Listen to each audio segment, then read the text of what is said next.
93.7 The Beat. H-Town's real hip-hop and R&B. 93.7 The Beat. We're backstage at the H-Town Beatdown. Devi Dev and my Gemini twin. Yeah. Kendrick and Lamar.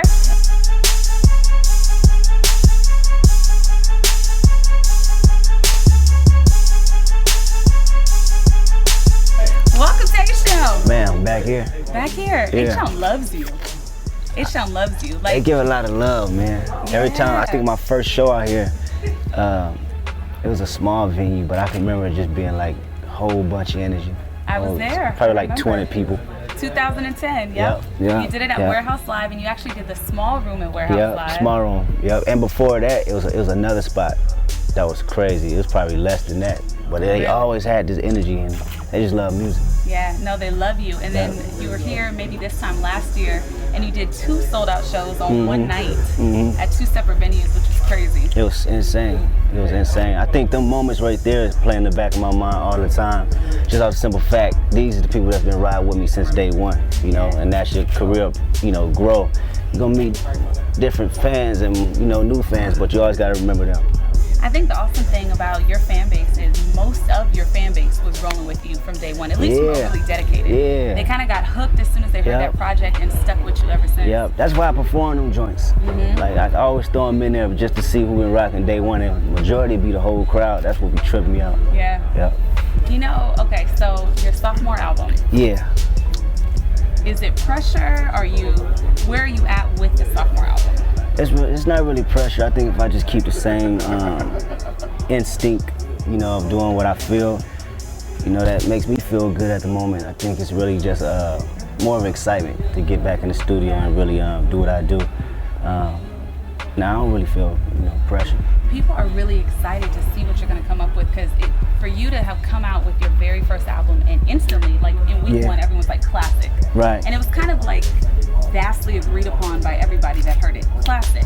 Right. That was the first thing that was crazy. How did that feel? That felt crazy, you know. I don't take that word lightly. And I know, you know, the excitement and you know, they really appreciate it.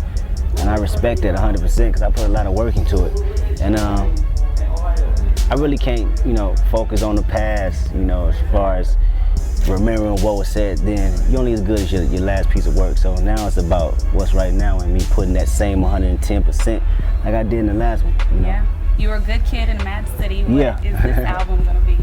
I don't know. I couldn't tell you that. Is this going to be the rich guy traveling the world album? No. No. I think I probably know exactly what it is once I'm done with the music. Yeah, so. Have you gotten started? A little bit. A little bit? I'm there.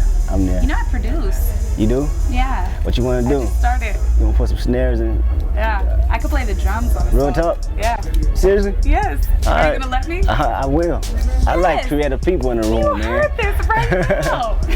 I just like creative people in the room. You can play, I'll get you in there and you do what you do and we're going to figure something out. All right, I'm going to hold you to that. I'm going to hit you up. I got your info, Kendrick. I know. Tell me, before you get out of here, I love hearing about people's cultural experiences, especially a kid from Compton that is now, you've toured the world probably 5 times over, and you've rocked in, probably 100 countries at this point. Yeah. What does it feel like to be able to see the world? It's tripped out because I didn't start traveling until I was, you know, like 21, 20. And I remember going to New York and being like, damn, I'm in New York. Like, we see this shit on TV, like, this New York undercover. Like, I'm really out here, you feel me? But you get trapped in your own environment and you think that's, you know, it for you. All you know is these 4 streets in Compton, Parmalee, Rosecrans, Central, you feel me? So when I got to New York, it broadened my whole understanding that it's bigger than just my city. So a couple years later, I'm all the way in Europe now. Yeah. I'm all the way in Spain now. So it really plays a part in you growing as a person spiritually and just being able to respect different individuals in the world rather than just respecting this cat right here that's from the set and having their respect. It's people over here, you know, that sacrifice their whole self for their family, you know, and their livelihood. And I have to give this person the same amount of respect, the same way I give this person right here with a flag on, you know, and that's something that I had to learn, and it made me grow more as a person. Wow.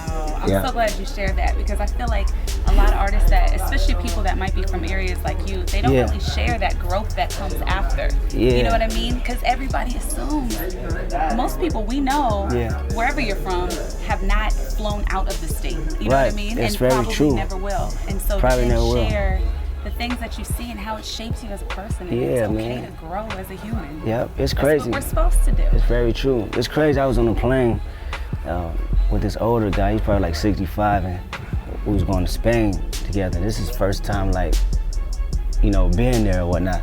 And I was just sitting back reflecting myself, like, man, I'm in a blessed situation to be 27 years old, and I'm doing this right now. And I don't know what journey he went through to get over here, how much he went to school or, you know, put food on the table and had to hustle for his family. And, you know, it costs to get out there, you feel me? And knowing that this is first time going, it really made me reflect and, you know, really sit back and know how privileged and blessed I am to be in the position I'm in to travel around these places at such a young age. Yeah, it's such a blessing. Yeah. Pay it forward, but you already know that. Yeah, man, yeah. Kendrick Lamar, H-Town, 93.7 The Beat. You gotta come visit me in the studio next I know, man. You got the drums ready. And I got the drums ready. All right. The all-new 93.7 The Beat. H-Town's real hip-hop and R&B.